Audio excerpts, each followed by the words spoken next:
Manager's report. Mr. Mayor, Council, a few things.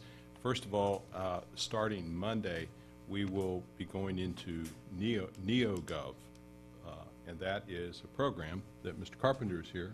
If you could just step up here. But basically, whenever you make application for the city, you use you fill it out. It's old-fashioned. And you hand it in to us, and then a clerk then types it and puts it in. You know, it's really inefficient. And we've been meaning to get to this for a long time, and we finally have gotten it. And unlike the healthcare rollout, right? This one has been properly beta tested, we think. And on Monday, what will happen is NeoGov, which is the same system I think the state has, you sign in, you want a job with the city, you know, you just get online, right? That's and you correct. explain it, and then once you have your number, anytime you want to check the status of your application, because I know a lot of people talk to the council and mayor about how can I get a job with the city and all this, so can you just explain just a little bit about what we're doing? Sure. This is just part of what we're trying to do with our website overall, looking towards more citizen convenience and more of a portal into the city, just anything we can do to help. And what you asked Chuck for is the consideration we've already talked about also. But NeoGov is basically going to allow anyone to submit applications to the city online, whereas right now it's all paper-based. In addition to that, it eliminates paperwork from a personnel, a requisition standpoint, a job description standpoint, a personnel action standpoint, staffing recommendation. All of that paperwork becomes electronic also, and there's approval queues that the paperwork flows through, such that if I need to advertise for a position, you know, I will electronically create my requisition and flow that request all the way up to the city manager for approval. It will become posted. Applicants can apply. I can do my hiring process all electronically. It's also going to allow citizens to get job notifications. So even though there might not be a job open right now, for instance in IT, if they want to get notified via email, they will be able to do so just by signing up. The other thing this will do is allow our applicants to know the status of the application. So hopefully it'll take a little burden off of our staff, people calling in and asking, is my application even being reviewed, or where does it stand in the process? They'll be able to log on to their account online and have that information at their fingertips, so to speak. So hopefully it'll be a big improvement, be successful. Thank you. Would you be able to have, at our next televised meeting, something we can put on the screen with the exact address, and so we could kind of highlight that, and folks that would know where to apply and what the specific addresses are? I can. I'll tell you that it's going to be our website. Okay. So when you go to our website right now and you click on the jobs link, you're told how to apply. Basically, bring in an application Right. and give it to HR. If they click on the job link starting Monday, and it's going to take them to right where they need to go. But I could certainly demonstrate that if you like. Yeah, we can also put it on the channel because, you know, our government channel, you know, is ongoing, and we can create a little something that keeps hey, because it does tell you about jobs right now, and so it should lead you to that information and be able to, you know. The website? Well, it's actually on the channel, the TV channel. Oh, sure, Right. because So it's going to lead you to where you need to go. to the website. But we can also explain it at the next one. I'd be glad to. We also have the ability to, you have your own resume, copy and paste is an area on there to do that. Yes, sir. You can have multiple resumes. You could have different resumes for different types of jobs. You can maintain your references. You can maintain your education. All of that becomes very, very easily maintained. Thank you. The next two items, there's two potential meetings out there for us, and what we'll do is be calling, Jenny and Regina will be calling you about, you know, what time's available. One is The county commissioners, remember last year when they invited us up there to meet with them? We said at the time that we wanted to reciprocate and have them come and meet with us sometime. Well, it's been a whole year now, and so wanted to take a look at your calendars. We can do that perhaps in December. We've actually been able to work pretty well with the commissioners, because if you think about the tax situation, you know, moving it back to the fiscal year, there have been a number of things that we've been working together on, and I think that we, over the past year, are doing pretty well with the county and the city in terms of our relation. Not perfect. There are a few things that we still need to be working toward, but that's one. The other is, Councilman Curlin mentioned the strategic planning workshop, and you know, we do one of these every year, and I think it you know, it is the anniversary, the 2-year anniversary tonight of this council, and so we're going to have 2 more years. And so what we were going to do is schedule something. We thought maybe January, and what we would do with that is have a football theme, that it's halftime. What sort of adjustments should we make? Do we feel like throwing the ball down the field? We got to be, you know, how aggressive do we want to be? Where, you know, what boundaries? Remember, the fourth quarter is when tax reval comes in. It's also the election year. So the fourth quarter is something you have to be careful of, or that fourth year. So we'll, you know, maybe I'll dress up with our favorite uniforms and, Yeah, I and knew get you to would that. say that. But those are two dates that we. He was going to do that. Just don't carry the football theme too far, and in January have it on Super Bowl. Super Bowl. Don't- Oh, I know. Yeah, Don't, right. don't Yeah, schedule it that day. what we're going to do is call to try to find dates on for both of those things. Next, we got a letter from Gotha, Germany, and they have invited representatives from our fire department to go to Gotha, Germany in May. And there's 150th year of their fire brigade. Now, the city years ago did pay for a few people to go over, employees, and then they stopped it. They didn't, you know, that was an excessive expenditure. And over the years, we've kind of gone back and forth on that. They said that we could have as many as 4. They actually mentioned the chief and as many as 3. I would think that we could send the chief and 1, you know, because now, you know, and who pays? Do we make the employee pay, or do we pay? Those, you know, again, different city councils have done it different ways over the years. So this is a request from Gotha. They'd like to know by the end of November, you know, how many are coming, so just wanted to talk to you. I would recommend we just send 2 instead of the 4 in terms financially. You know, I How think. many days? Pardon me? How many days? A week usually. But It the is people with from the Go- Gotha Fest. The people from GOTA will put the 2 people. Yes. That's what they've done in the That's like past. So we're biggest- talking about airfare. Yeah, you're Well, expense. You're Right. talking about airfare and then just coverage, you know, for the. Yeah. So Now, we could, yeah. that's the same letter from the mayor that wasn't in English, is that right? Yeah, they Couldn't read.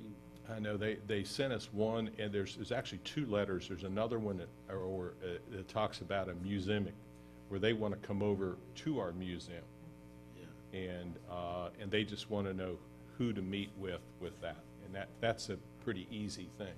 But with regard to sending our employees over there, we just probably need to get some official approval from the council to do that. Anybody got, you want that now?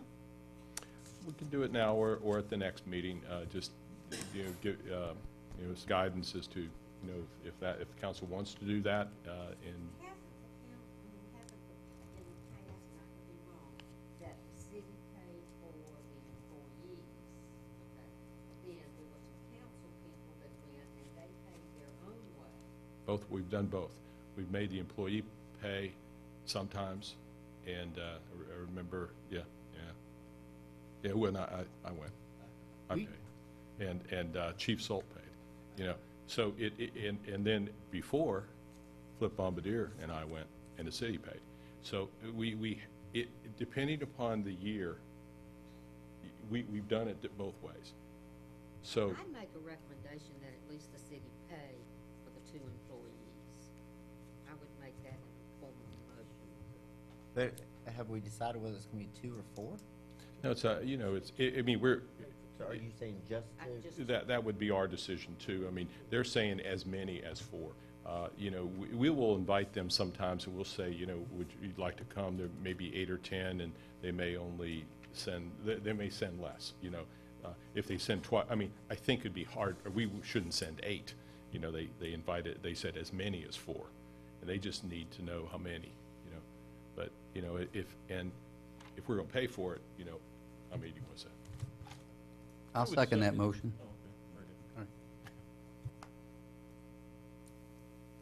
Motion and a second. Any other discussion?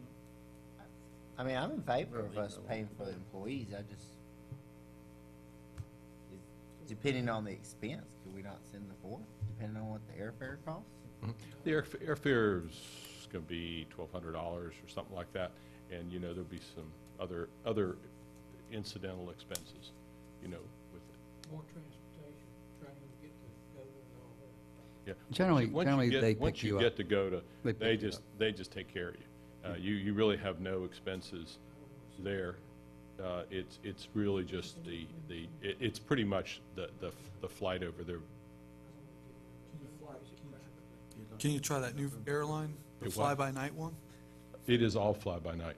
You sleep on the way over, and you wake up the next day. Would this be during October at all, or? It's in May. Okay. They always invite, this is their May go-to. 1 to May 5. Always, yeah. I'm just wondering. It'll be about $5,000 a foot. Mayor's hoping that the fire chief and 3 firefighters from Gastonia could come for this event. He'd like to know on November 30th what firefighters to expect from Gastonia. Mayor Rooch. Okay, there is a motion A second. and a second that we send 2 firefighters and share the pay the expense there of getting there. Okay. Any other discussion?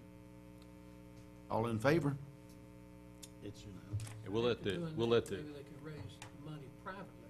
oh, yeah. Maybe find the money. We'll let the chief determine who, Yeah? right? Who's on, who, Go yeah. during October. Let's see. You go. Another? Okay, the last and final thing, the art space people were here. They are making progress. They're trying to narrow down the sites. They're working. They met with the Community Foundation. And see, their contract's really with the Community Foundation. It's not with the city. So they're working hard on that, and we should be seeing something soon. Lorraine Mill, if you haven't been out there, I mean, they're just going crazy. And they believe that by April, you'll actually have something open. You know, but that's, you know, I think that would be the earliest where you're really going to have that done. Also, subdivisions opening more and more. Bethesda Oaks now, the one on Robinwood Road across from Lakewood and Glenmere. The thing with all of these subdivisions is this. What Robinson Oaks. did I say? Bethesda Oaks is down behind at Bethlehem Church. Robinson. I'm sorry. Yeah, that's what Robinson Oaks. After You were Robinson, half right. Robinson family. Robinson Oaks. Yeah, the thing with all these subdivisions is that the people that are taking them over are often, I mean, they're different people than the people that designed them. And in the case of Robinson Oaks, it's 2 builders who are working for another developer, none of whom were the McAlpines who planned it. So you have, it's this business of inheriting something. And the staff is working with the developers to try to make the requirements that were approved pre-recession work in the new after-recession climate with different developers. And there really are no local builders much anymore. They're mostly, you know, national builders. And we're working with them on all of the rules and regulations. So, and I think that's all I have. Thank you. Okay, council reports, Ms. Craig. No report, sir. No report. Okay, Mr. Pearsall. Just very quickly, was able to go tour the McGuire facility with Councilman Gallagher on Saturday. Is my mic on? No. Oh. I was like, I am. So thank you to Paul Jakubczak for setting that up. That was very, very interesting to see that and know the city's participation in that. And then also a second thank you to Mr. Jakubczak for to you and the staff in the utility department that did some lines and transformers out in my neighborhood. Very professional guys, and boy, that work was done quick. So that was nice and very, very professional. So thank you, thank you. Mr. Gallagher. The Catawba nuclear site is definitely awesome. If you ever get a chance to go, it's there. It's, you know, they answered all our questions. We asked questions on 3 Mile Island, Fukushima, Chernobyl. We asked about the China syndrome, what that was all about, and they answered each one of our questions thoroughly, and that was very, very nice. And the site itself, you know, very interesting, seeing, you know, it's very secure, and we went into the control room, and the first question Councilman Pearsall said is Homer here? Great, great. I love that. So, and they have the same colors as Homer. The control room. In the control room, yeah, so it was great. The other thing was at the Dream Center, and Dickie Spargo's getting that up and running, and they're starting to have some jobs, and also the hospital's starting to do their classes there as well, so it's good to see that's up and running. And that was it. Thank you. Okay, Dr. Curley. No report. Mr. Kimball. Thank you, sir. Again, Flip, and also I also attended with Jim the Dream Center luncheon, and they said they've been getting great cooperation from the staff on, particularly you, on some of the transportation challenges which they're facing, and they want to try and eradicate in the future. Thank you again for the getting the numbers back on the conference center attendees and the different events, and I think it looks very positive. Chief Conley, quick question for you. Recently at a conference, and obviously it was on somewhat of efficiency and trying to really make as much as you can out of your personnel hours in these troubling economic times.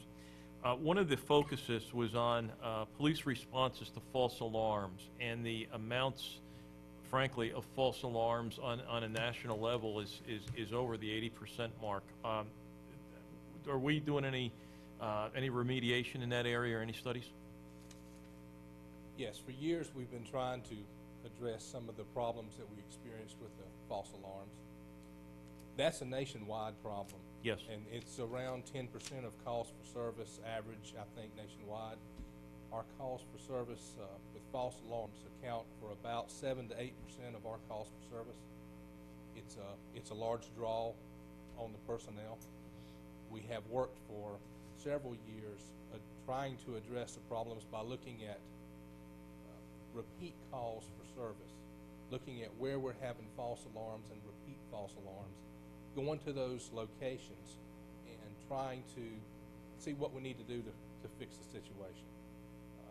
Our most success has been with residential alarms. The least success we've had has been with businesses, the commercial side of things. Most of the false alarms we have are business, restaurant related. It's not that much with like the residents and just personal people that have the alarms. They tend to fix them whenever they have problems. In schools too, right? Schools would probably, well, government is probably around 8% of the calls for service out of all the false alarms that we have. But it's a problem. It's a nationwide problem. Many places have tried to deal with it several different ways. We have in the past come before this body and spoke about alarm ordinances. We've been unsuccessful. I've got some information. We've looked at it again this year that maybe we can present. Great. See where we stand with that. But it's a problem that will continue, and you have trouble dealing with it when you're just going out and talking to people rather than having a little bit of teeth. It kind of goes back to how we worked with the rental ordinance and getting something in place to where you can actually work with people and get somewhere with it. But now, a lot of the places that we go to, they have alarms, they want us to respond, and it doesn't really matter if most all of them are false. You said in the 80%, ours is the high 90s for false alarms. It's incredible. High 90s. And we just had a meeting 2 weeks ago, I think, and where we looked at a proposed plan to deal with this. And as the chief said, we brought this before the council's 2002. 2002. Yeah, good. I was going to say about something.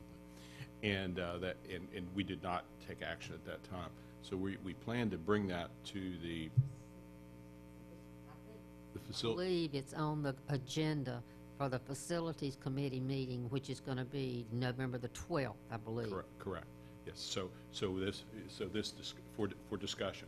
So this matter is going to come back to the council for your to see what the options are. Because there are some like Charlotte that actually are just they charge you at a certain point. Now there's another one which actually calls for verification, and that's a more serious. That's the one that really addresses the problem. But interestingly enough, what cities in North Carolina do that? Verified Yeah. response? I don't know of any that do Like it. none.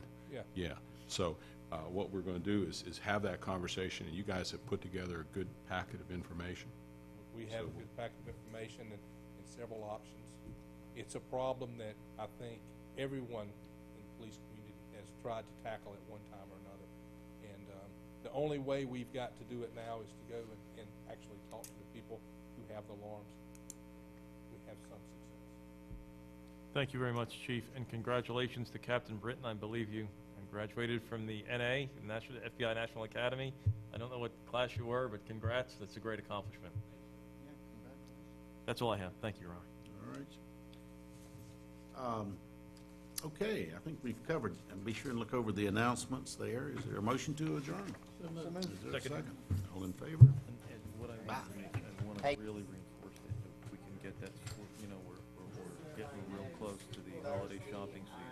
Yeah, So I but think we need to break that out. We had an ordinance written on the agenda. You mean the Cox Road, Cox we're Road? going to put Yeah. that new signage up. We Yeah. need to get that in before, we only got several weeks to see. Where that is, because Did I- Hey, Walter. Oh, yeah. Good evening, sir. Mr. Monk, excuse me, Mr. Monk. About 3:20. I know you were trying to escape. I'm sorry. I'm sorry. You know, you're a friend of mine, Steve Whitesell. Oh, yeah. You're a friend of mine. Okay? He's a good guy. I was going to announce that I went to the highly secret switching station, AT&T, but they told me if I mentioned it, they'd kill me. You know, that's the ones that had the email, MapQuest. It's over the airport. I couldn't find it again. No signs, no nothing.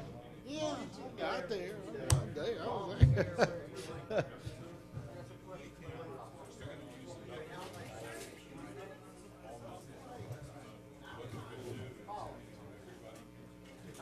Jenny, did you get all those handouts? I think I did. You should have mine.